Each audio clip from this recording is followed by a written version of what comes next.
Smart at Work vous est présenté en partenariat avec Manutan.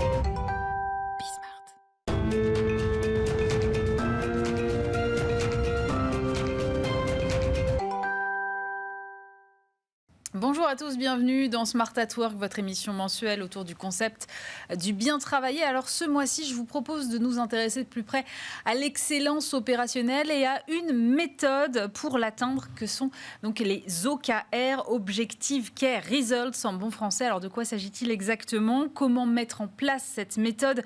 Comment bien définir ces objectifs? Et in fine, qu'est-ce que ça apporte concrètement à l'entreprise et aux équipes? On en parle avec mes invités.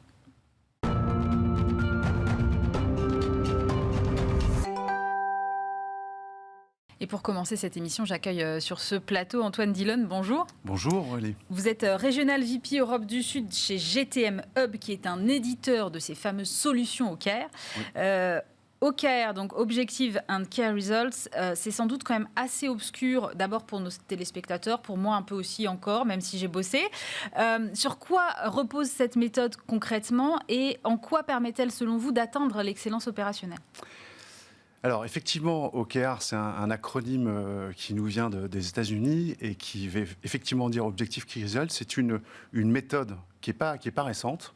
Paradoxalement, les entreprises aujourd'hui y viennent de manière assez massive, mais c'est un concept qui a été créé par une personne qui s'appelle Andy Grove chez Intel, qui était un cadre chez Intel à l'époque, et qui a créé ce pilotage des équipes et des organisations par la fixation d'objectifs clairs.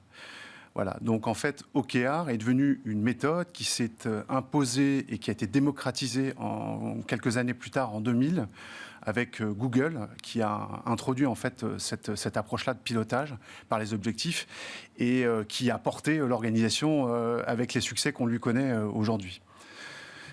Donc, ce qu'on peut dire, c'est que, pour le dire autrement, finalement, OKR, c'est un peu le chaînon manquant entre une vision high-level d'une stratégie d'entreprise et cette déclinaison opérationnelle auprès des équipes. Comment moi, en tant que collaborateur dans une équipe X ou Y, je peux m'approprier et je peux être certain que ce que je fais est aligné, il y a une notion d'alignement très forte, aligné avec les objectifs stratégiques de l'entreprise. Donc on cherche en permanence, si vous voulez, à connecter les équipes et les collaborateurs à la vision, à l'étoile du Nord qui est fixée par le top management. Voilà. Et ça passe par des objectifs intermédiaires ? Alors effectivement, le principe, il est très simple à comprendre. L'acronyme, on se fixe des objectifs qui ont pour vocation de porter une ambition, d'être ambitieux, donc pas quantitatif, plutôt qualitatif, et les key results qui sont des points de passage qui vont permettre de mesurer l'accomplissement de l'objectif. Donc, pour le dire de manière pour vulgariser, on pourrait dire que l'objectif, c'est la direction, et les key results, ce sont les points de passage. C'est un peu le Waze, si vous voulez, des organisations. Voilà. Est-ce que, selon vous, cette méthode aide les entreprises à combler un peu ce fossé entre la stratégie et l'exécution ? Alors, complètement. D'ailleurs, si on fait un constat très simple, pour les gens qui ont travaillé dans des organisations, quelle que soit la taille d'ailleurs, mais plus particulièrement pour les grandes organisations, vous avez des plans stratégiques qui sont définis à 3, 4, 5 ans, qui sont souvent communiqués dans des séminaires ou par des supports, par des réunions diverses et variées. Et puis après, derrière, il ne se passe plus rien. Donc, en fait, OKR permet, si vous voulez, avec des rituels et un operating rhythm, comme on dit en anglais, en permanence, très régulièrement, de s'assurer que les équipes sont en ligne avec les objectifs de l'organisation par l'accomplissement de leurs propres objectifs.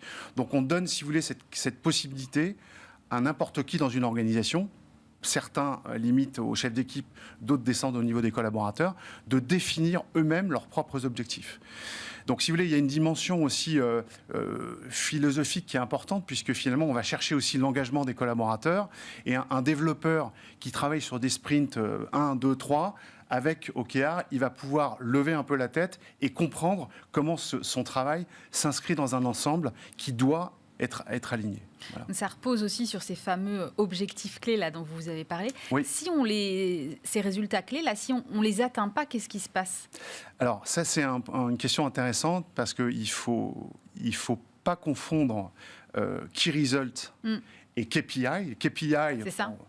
KPI, c'est ce qui s'est passé, c'est des indicateurs sur lesquels on n'a pas d'action possible, alors qu'un key result, quand il est défini par une équipe ou par un collaborateur, c'est par définition quelque chose sur lequel on a une action possible. Donc on n'est pas du tout sur les mêmes concepts, et c'est très important de comprendre ça.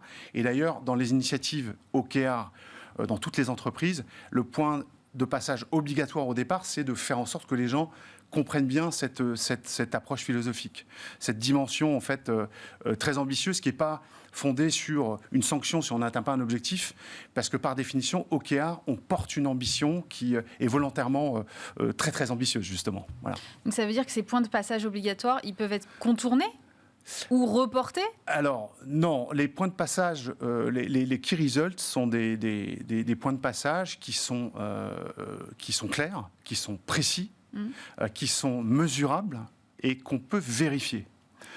Si vous fixez un objectif X et qu'un des key results, c'est je dois faire ci, et le résultat, c'est oui ou non, on n'est pas dans la philosophie des key results. On préférait avoir, voilà, on en est là à un instant T. Notre objectif, c'est d'aller là dans une période de temps X ou Y. Justement, on va voir comment on l'applique un peu sur le terrain en compagnie de nos deux autres invités dans un instant.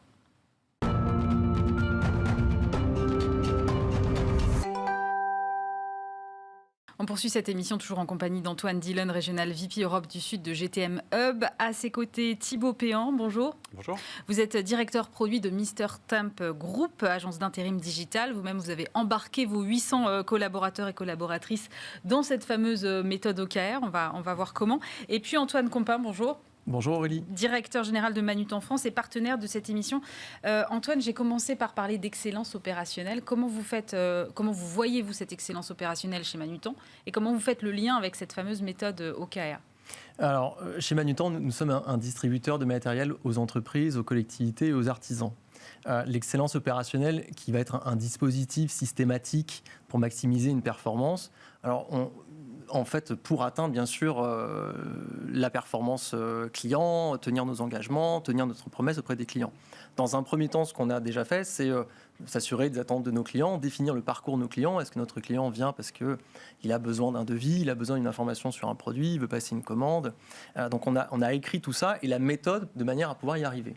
Dans un deuxième temps, on s'est attelé à améliorer systématiquement cette méthode sur chaque aspect du process pour dire je vais essayer de faire encore mieux que ce que je faisais auparavant. Puis dans un troisième temps, on est effectivement parti sur une méthode, donc les OKR, dont vous avez parlé, qui va être un moyen d'aligner tout le monde sur un objectif commun et que chacun comprenne le rôle de la méthode et du process dans le métier pour contribuer à un objectif commun. Thibaut, qu'est-ce qui vous a poussé, vous, chez Mr Temp, à vous emparer de cette méthode?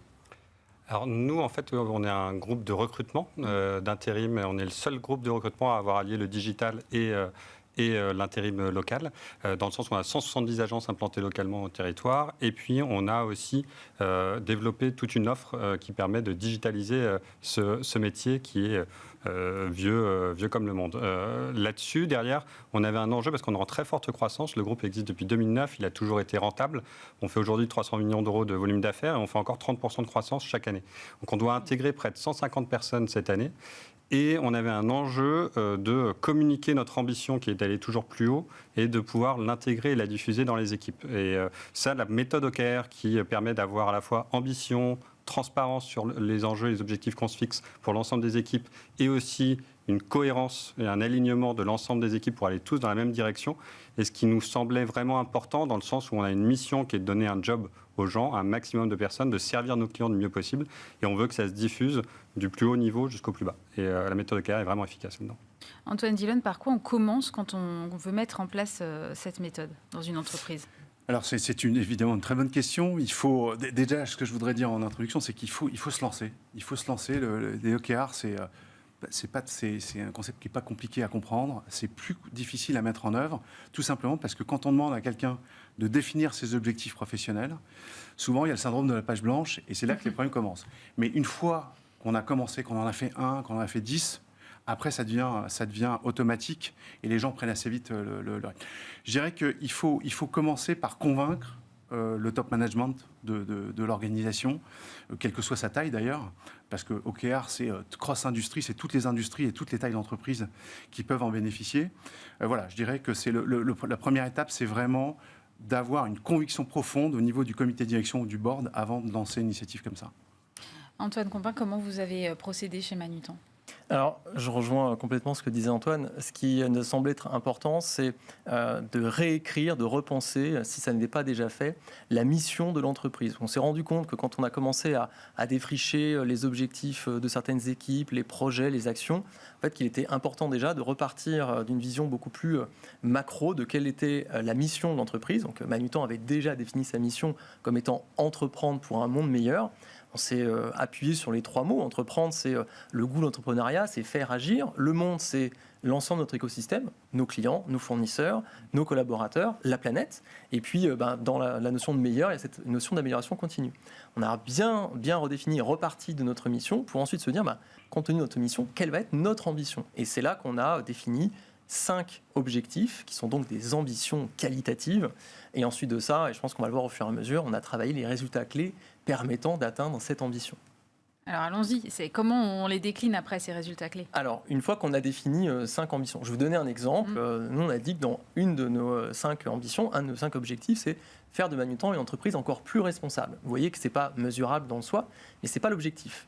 Le key result, le résultat clé ou les résultats clés qui vont être dans cette ambition-là vont être par exemple d'obtenir une part de chiffre d'affaires de nos produits qui sont des produits éco-responsables. Donc on a fixé un pourcentage, je ne dirais pas lequel, mais on a fixé un pourcentage ambitieux qui est donc un résultat clé en se disant si nous y parvenons, nous contribuerons à l'objectif qui est de faire de Manutan une entreprise plus responsable. Et ensuite, chaque équipe s'est emparée de ce résultat clé. Par exemple, l'équipe du marketing de l'offre produit va dire pour pouvoir faire en sorte d'avoir autant de chiffre d'affaires par ces produits-là, il faut que j'arrive à trouver X fournisseurs qui vont me permettre d'alimenter mon catalogue produit. Et puis l'équipe marketing produit va dire pour arriver à ces résultats clés, il faut que X% de mes opérations marketing client contiennent au moins tant de produits éco-responsables. Et vous voyez bien que ces 2 équipes différentes dont les missions à la base ne sont pas les mêmes, elles vont contribuer chacune à l'obtention d'un résultat clé différent, mais qui va contribuer au même. Antoine Dillon, pour compléter ce que vient de dire Antoine, comment ça se passe concrètement ? C'est-à-dire que ces résultats clés-là, ils ont un horizon de temps ou au final, c'est quelque chose vers lequel on doit tendre, mais bon, l'horizon de temps peut être flottant. Ah non, clairement, il y a une échelle de temps, il faut que ce soit séquencé dans le temps, il y a les temps stratégiques, il y a les temps tactiques, qui sont souvent le découpage d'un temps plus long. Et donc les objectifs, ils doivent être reliés à une séquence de temps. Ça, c'est effectivement très très important. Ça fait partie des best practices qu'il faut absolument respecter. Ouais. Thibaut, comment vous avez déployé ça et comment vous l'avez fait comprendre cette méthode à vos équipes ? Alors nous, effectivement, comme vous le décriviez, on est parti du plus haut, au niveau du comité exécutif. On a convaincu chacun des patrons, pour qui ce n'était pas forcément intuitif, mais qui ont embrassé cette méthode. Et puis après, on l'a déployée dans les équipes. Et donc, chacun des patrons était responsable du déploiement. Et on a fait travailler les équipes autour d'ateliers aussi pour déployer cette méthode OKR. Et aujourd'hui, nous, ce qu'on constate, c'est que cette méthode a permis d'engager les équipes, de les responsabiliser et surtout de faire le lien sur le sens, pourquoi ils travaillent aujourd'hui. Nous, on avait un objectif qui était d'avoir 12 000 intérimaires en poste à la fin de l'année. C'était hyper ambitieux par rapport à l'année 2021. Et chacun, derrière, voit que son action qu'il est en train de faire va se rattacher à cet objectif global qui donne énormément de sens, qui est « OK, je travaille sur cette tâche-là. Si je n'avais pas eu cette méthodologie-là, je n'aurais pas su que ça servait à ça, quelque part, et donner du sens dans le travail quotidien à l'ensemble des équipes. C'est très intéressant cette question du sens, parce qu'on sait qu'aujourd'hui, c'est ce que veulent, en tout cas ce que semble vouloir beaucoup la jeune génération. Ça veut dire que plus tard, ça peut être un argument pour vous en termes de recrutement, en termes de marque employeur ? Je pense que oui, puisqu'on voit aujourd'hui qu'il y a la quête de sens dont on parle beaucoup dans nos recrutements.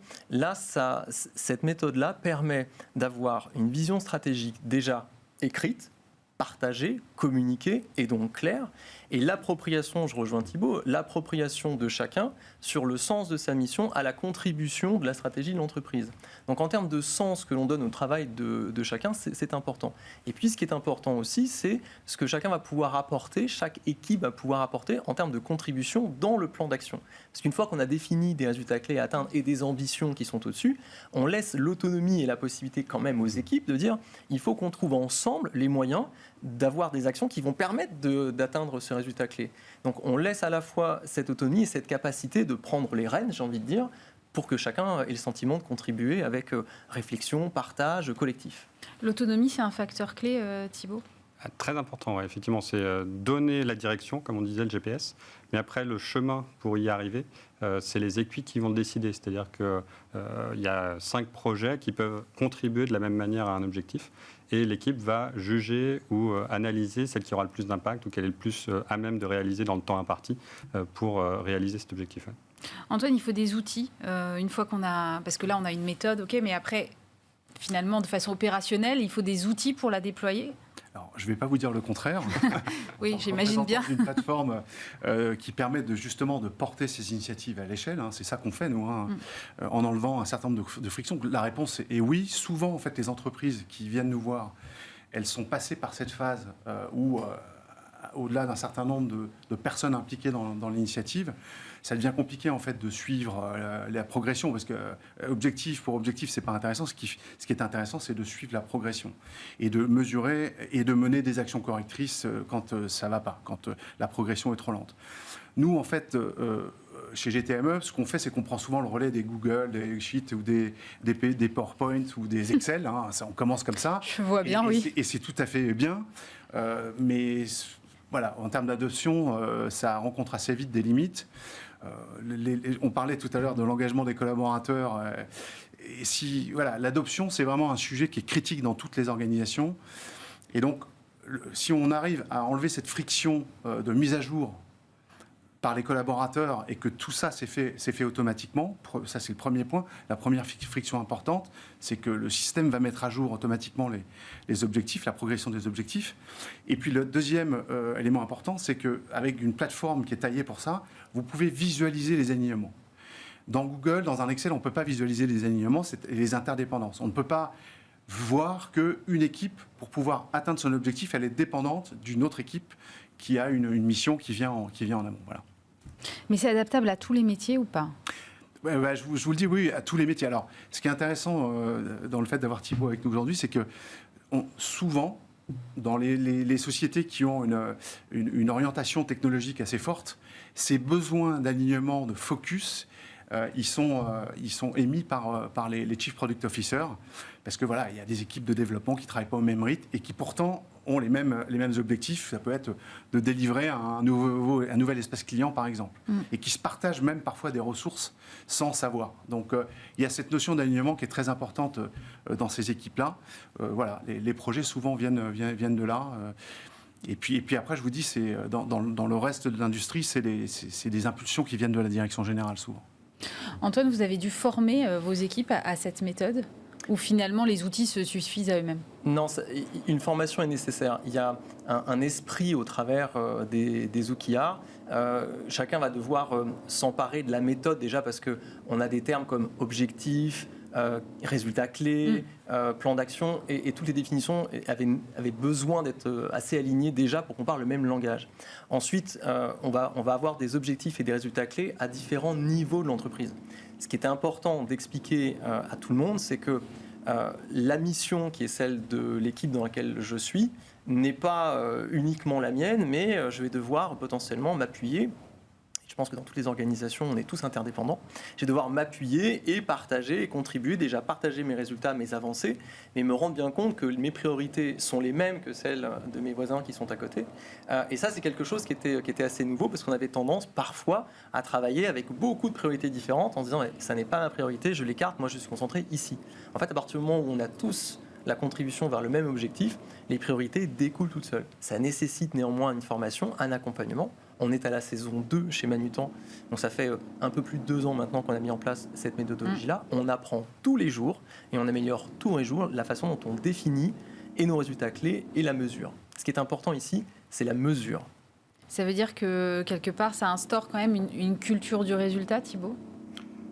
Oui, parce qu'effectivement, il y a cette transparence où toutes les équipes voient où en sont les autres équipes par rapport à l'objectif qu'on s'est fixé.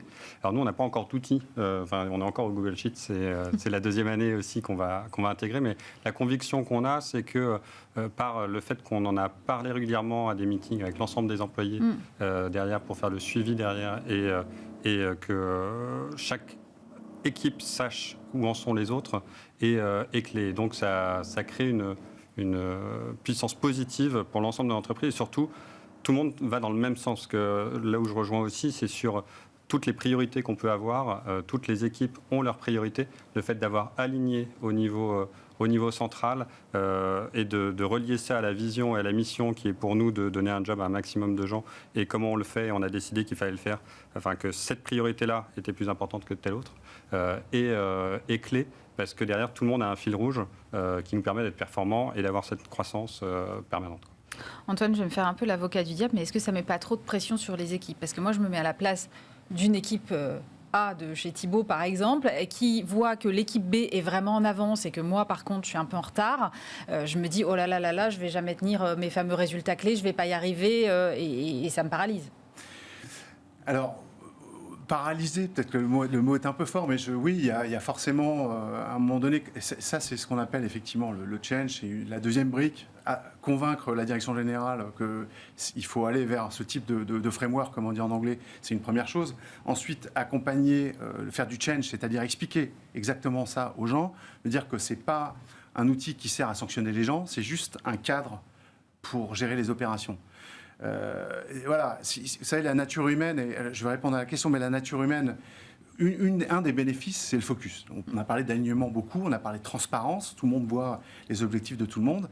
Un autre objectif important, bénéfice important, c'est le focus, le fait justement de contrer un peu la nature humaine qui veut que les gens, ils ont souvent tendance à partir sur des sujets qui les intéressent peut-être un peu plus d'un point de vue personnel, mais qui ne servent pas la mission. Donc quand on explique bien tout ça, et encore une fois, je reviens sur le côté...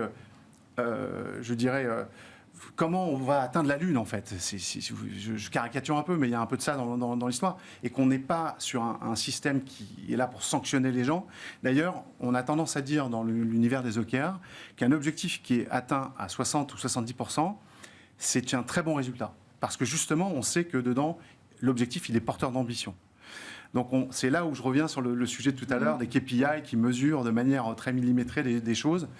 On n'est pas dans cette logique-là. Quand on explique bien ça aux collaborateurs, normalement, ça passe bien. C'est un vrai point important. Enfin, je rebondis parce que effectivement, c'est contre-intuitif de se dire mais l'objectif, on ne veut pas l'atteindre à 100%. Mais si on l'atteint à 100%, c'est-à-dire qu'on n'a pas été assez ambitieux, en fait. Et ça libère aussi les équipes de dire OK, ce qu'on a décidé, c'est si on arrive, c'est un truc incroyable. Mais si on n'y est pas, on a déjà fait une part du travail. Je préfère atteindre 70% d'un objectif très ambitieux que 100% d'un objectif où on a pris ceinture bretelle et on n'avance pas, quoi. Et donc c'est là où derrière ça nous permet de fixer avec les équipes sky is the limit, on va derrière attaquer l'Italie, l'Allemagne, l'Espagne parce qu'on s'en sent capable. Et si on n'a pas ouvert l'Espagne mais qu'on a ouvert l'Italie et l'Allemagne, c'était déjà incroyable, quoi. Si on s'était dit on fait que l'Italie, on n'avance plus. Enfin, voilà, c'est peut-être un exemple. Alors, je rejoins déjà Antoine et Thibaut sur ce sujet. Un point qu'on oublie parfois de mentionner, c'est une méthode qui permet effectivement d'aligner et de mesurer. Il est important de dire qu'on demande aussi et on attend à ce que nos collaborateurs prennent le lead, fassent preuve d'autonomie et des idées, innovent sur leur métier. Bien sûr, dans le cadre de l'atteinte des résultats sur lesquels l'entreprise s'est focalisée, mais on a aussi besoin de leur dire l'erreur et l'innovation sont des jumelles inséparables. Prenez le lead, soyez entrepreneurs, testez de nouvelles choses. On a tous le droit à l'erreur et le meilleur moyen d'atteindre nos ambitions, c'est d'aller de l'avant et tester des éléments. Donc, oui, il y a des résultats clés, oui, on les monitore. Le plus important, c'est collectivement être aligné sur ce qu'on fait et les priorités en faisant preuve d'innovation et d'esprit collectif. Est-ce que c'est compatible, parce qu'ensemble on a déjà parlé de lean management, alors est-ce que c'est compatible avec d'autres formes d'autres méthodes en tout cas, parce que je me dis au bout d'un moment si on accumule toutes les méthodes, et comment tout ça peut garder une cohérence? Alors les OKR vont permettre d'avoir une méthode qui pilote l'adéquation entre la stratégie et les actions qui sont entreprises. Il n'en demeure pas moins qu'il peut y avoir dans l'entreprise d'autres méthodes qui continuent d'exister. On a des process métiers qui sont là. On a d'ailleurs, pourquoi pas, un pilotage de la performance plutôt financière qui peut être, pourquoi pas, même vu à part, en dehors des ambitions, c'est possible aussi. Donc on conserve évidemment des méthodes et des process. Ce qui est important, on avait touché un petit peu le sujet tout à l'heure, c'est de dire qu'on a plein de projets, plein de priorités, et cette méthode-là permet au moins de dire il y a une seule méthode qui va à des moments différents de l'année d'ailleurs, parce qu'on peut les modifier dans l'année, on peut les faire évoluer, fixer les objectifs, les actions, les résultats clés qu'on attend. Le reste, ça viendra par la suite, ça n'est potentiellement pas une priorité. Donc c'est une méthode qui fixe aussi les priorités, c'est important. J'ai le sentiment, en vous écoutant parler, que finalement, oui, il y a beaucoup d'autonomie, mais que c'est vraiment très au service du collectif, Thibaut. C'est primordial. Enfin, la vision du groupe doit rester l'essentiel, c'est-à-dire fournir le meilleur service pour nos clients, pour nos candidats. Il ne faut pas que les gens se trompent de combat parce qu'ils doivent remplir leur OKR. Vraiment, si l'OKR a bien été fait, on est convaincu que ça va contribuer de ce point de vue-là pour l'ensemble des collaborateurs. Donc effectivement, c'est un point important. Ouais. Ça sert la productivité, Antoine, des entreprises ? Oui, ça sert à la productivité des entreprises parce que si on a un rituel qui est bien en place où les gens prennent l'habitude, les OKR d'ailleurs viennent à eux avec des technologies qu'utilise Manutan, d'ailleurs on les en remercie.